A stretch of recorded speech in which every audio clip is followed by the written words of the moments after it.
Hey team, Alex here. Thanks for joining me, and in today's video we're going to be talking about the 3 specific recruiting periods that you or your son will be going through during this recruiting process, and we're going to go into detail about one of them, which is the contact period. And why is that relevant? Is because we're about to get into the contact period, which is March 1, and it is March 1 every year unless the NCAA decides to change that. But March 1 is the start of the contact period, which gets the things going through this recruiting process and really gets to the thick of the action with recruiting as we go through this contact period. Again, we'll go into more detail about that. But speaking of contact, and probably most importantly, we're going to be talking about how to best contact these college coaches, how to communicate with them and create engagement with them as we go. So if you get anything from this video, please smash that like button, that thumbs up, and subscribe to my channel. I put out a weekly video on recruiting and how to just get better on and off the field. All right, let's hop into it.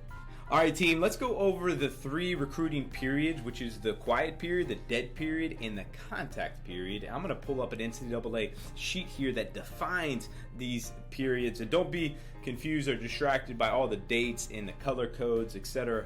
From there, I'm actually going to pull up a calendar here in a minute that's going to be more visually appealing to you. I want you guys to pay attention to where it says recruiting periods defined and the quiet period, which we're going to start with. Let's go over this. I'm going to simplify this to you, but I'm going to read it off to you. A quiet period is that period of time when it is permissible to make in-person recruiting contacts only on the member's institution's campus. No in-person, off-campus recruiting contacts or evaluations may be made during the quiet period. So what does that mean? That basically means college coaches cannot go watch you play a game or a showcase off their campus. So they can't go to the WWBA, they can't go to Georgia or Texas or California, a PBR event or whatever event it may be, and watch you play, or just talk to you off their campus. That would be an NCAA violation, but they can do all of that on their campus. And why camps are so important during the quiet period is because that is only really where college coaches can watch you play. That's where you see a lot of camps pop up during the fall and winter because they can't go out and watch you play. So let's dive into the dead period. A dead period is that period of time when it is not permissible to make in-person recruiting contacts or evaluations on or off the member's institution's campus, or to permit officials or unofficial visits by prospective student athletes to the institution's campus. By prospective student athletes to the institution's campus. Sorry, I messed that last line up. But basically that means that they can't go off campus, they can't see you on their campus, they can't do anything as far as evaluating you, watching you play, anything like that on their campus or off their campus. It is the dead period. Dead period really only lasts a few days or a week, and then it cuts it off, okay? So not a major, and I'm going to pull up a calendar here just showing you what these time periods, as far as the green is the contact period, the tan or the yellow is the quiet period, and then you'll see the dead periods is those short little time frames that don't have to necessarily worry about too much of those. I'm going to pull up the other sheet back here real quick and read off the contact periods definition, and that is a contact period is that period of time when it is permissible for authorized athletic department staff members to make in-person off-campus recruiting contacts and evaluations. So what does that mean? Basically, the assistant coaches or any of the recruiting coaches, which there will only be 3 of them out of the 4 coaches, and usually that's the head coach, the 2 assistants, and the volunteers more does things on campus and does camps and etc. from there as far as setting up the camps. All the other coaches are involved with the recruiting process, okay? And they can go out and watch you play in Georgia, in Texas, and in California, New York, Northeast, all those camps and showcases, okay? They can go and watch you play and talk to you in person depending on what year you are. If you're September 1 after your junior year, they can do that, okay?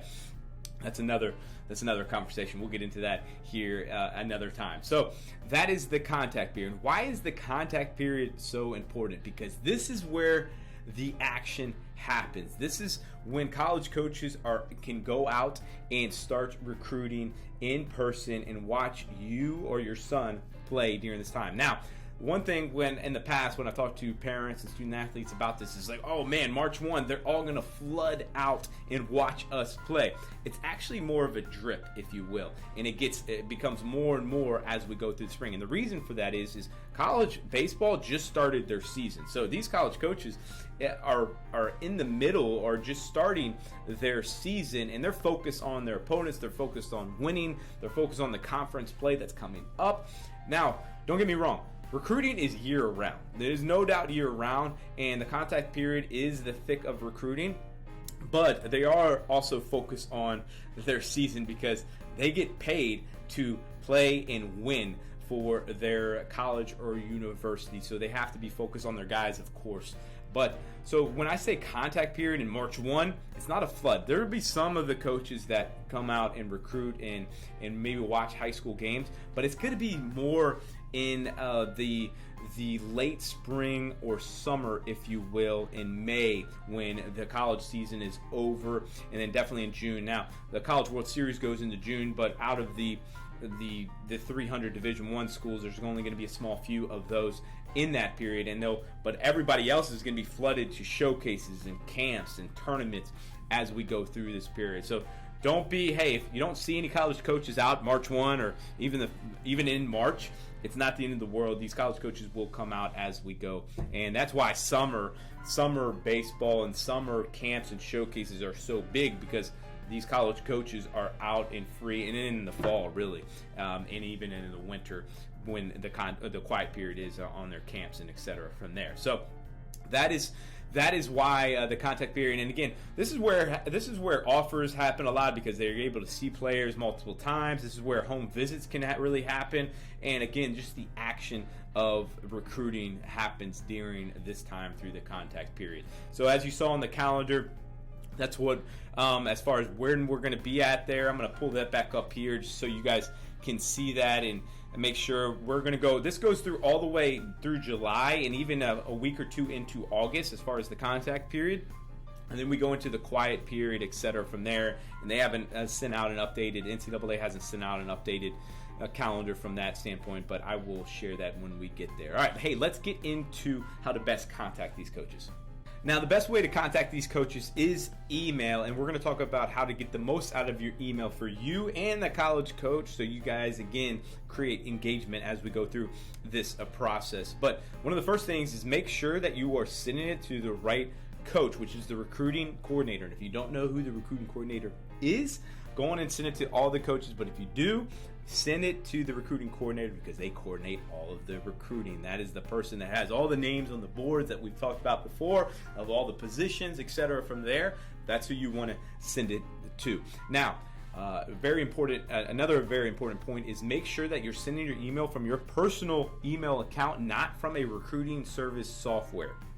Okay, these recruiting service softwares, they have tens of thousands of kids that a lot of them are auto-generated, that send emails, etc. from there, and that comes up as the recruiting service software. And when you send it, it's a recruiting service software. So these college coaches are just getting all of these bombarded from these recruiting services, and they just get deleted. These emails just get deleted, and they want to open up the emails that are personalized to them, meaning it's not from a recruiting service, because again, there's a lot of auto generations, and so many kids from them are showing up in there, and again, it just gets deleted. And it's very simple, because when they send it from a recruiting service software, it shows up it's from that service, etc. in their email box. So send it from your personal email, and let's get into what is the best way.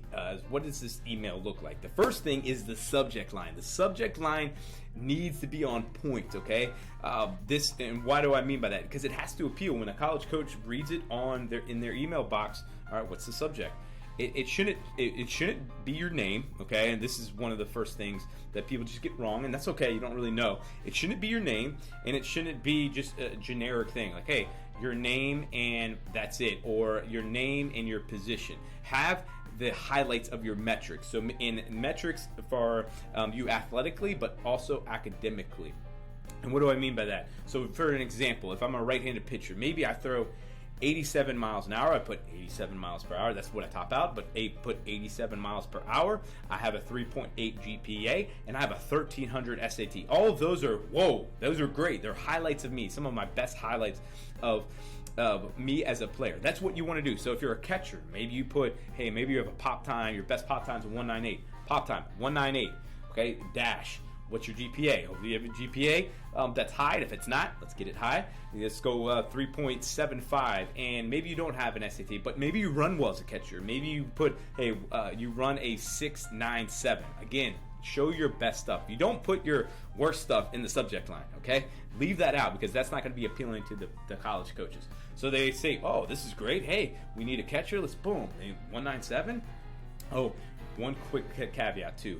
At the end of the subject line, put in a parentheses, video, because you need video in your email when you send these college coaches, especially your initial email, your introductory email. So when they click it open, it should not be a massive email showing you everything about you. Okay, that's very intimidating for a coach. What I mean by that intimidating is like overwhelming. Like, hey, I don't got time to read all of this. I want it short and concise and show me. The purpose of the email is to gain and garner attention and get a reaction from the coaches, meaning just engagement. Okay, and as we get through an engagement, it should be short, sweet, a short 4-sentence paragraph about you, bullet lines of your athletic metrics, your academic metrics, and maybe some other highlights of you as far as what you've done. Maybe you're a team captain.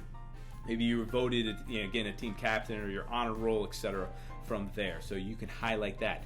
Then you can have some references with the college coaches. That's our references from your high school or summer coach. That'd be good for that. And then at the bottom, you should have your video in your schedule. Okay, your video in your schedule, because these coaches are going to want to see you.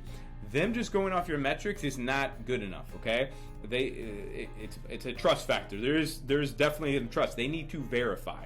They need to verify that you actually are the player that you say you are, and a lot of that can help with the video, but then they come out and see you play. So that is the email structure. Short and sweet. Make sure your subject line is appealing.